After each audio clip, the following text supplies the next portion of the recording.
Donc du coup on a mis à chauffer les deux cuves. Celle-ci on l'a mis à 62 pendant 30 minutes. Celle-ci on l'a déjà fait chauffer à 75 parce qu'elle met du temps à chauffer pour utiliser l'eau plus tard. Et maintenant on peut s'occuper du grain.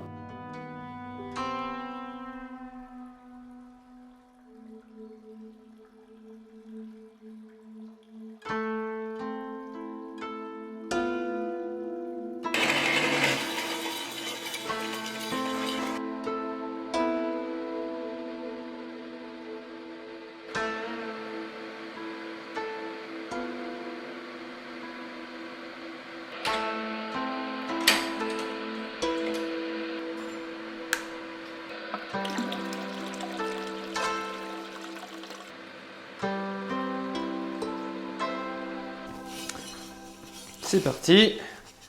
Donc là on met 6 kg de malt d'orge concassé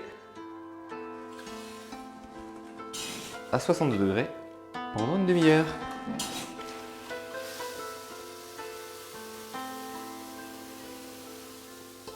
On mélange un petit peu ça avec l'eau. Le but du jeu c'est juste que le malt soit immergé mais que l'eau ne remonte pas tout en haut. Comme ça, l'eau chauffe en bas, elle remonte par là et elle reste pas coincée là parce que sinon, en bas, ça chauffe plus rien parce qu'il n'y a plus d'eau. Et on enlève le bouchon. Tac.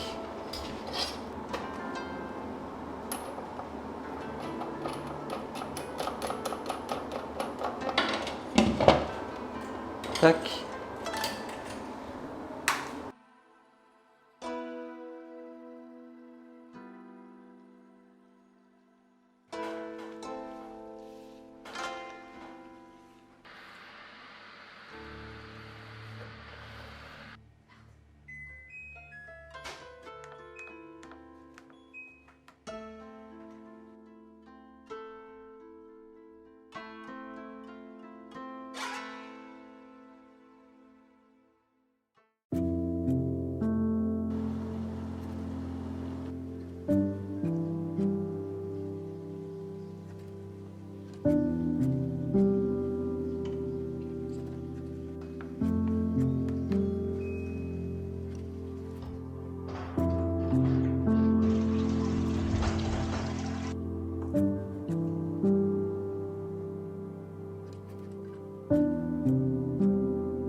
Là, on a 1,055, c'est ce qu'on voulait. Pendant la phase d'ébullition, on sait qu'on va perdre 5 litres. Donc on rajoute ces 5 litres maintenant pour retrouver la même densité à la fin. C'est donc un moyen de corriger la densité. « 1,044 ».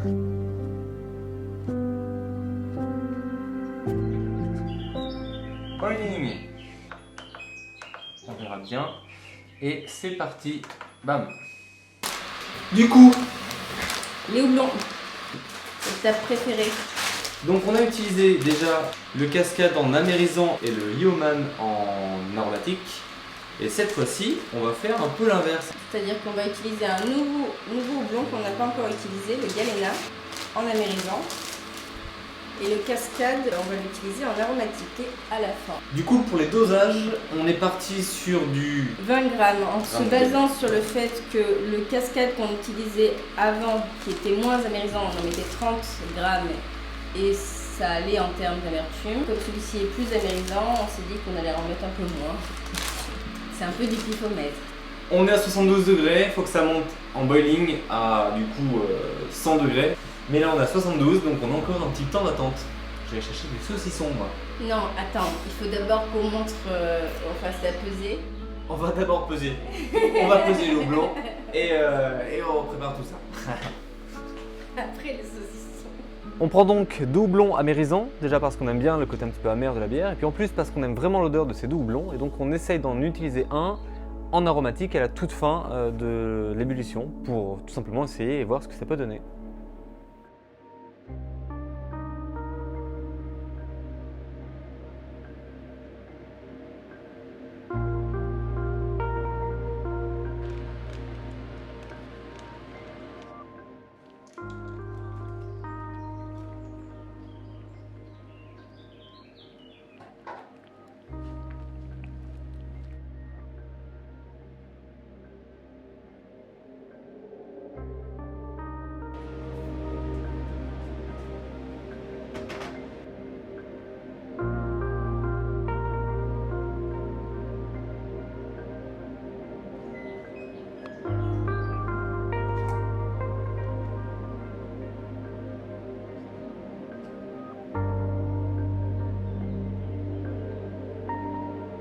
Et du coup, à la fin de l'ébullition, on retrouve bien une densité de 1,054, presque les 1,055 qu'on avait au début.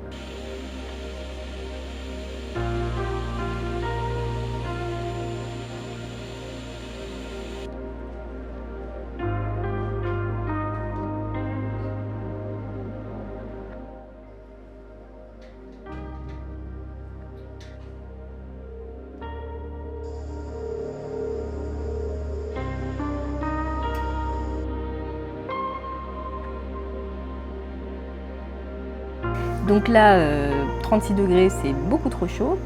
Nos levures ne fonctionnent pas à cette température, donc on est obligé de combiner 2 systèmes de refroidissement. Donc là, ce qu'on utilisait, c'est le système de refroidissement à contre-courant.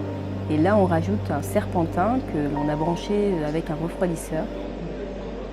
Mais là, ça n'a pas marché, le système est arrivé à saturation. Du coup, on a changé l'eau par de l'eau qu'on avait mis au frigo, qui était beaucoup plus fraîche, pour essayer de réduire la température. Et enfin, ça a marché, on atteint les 23 degrés.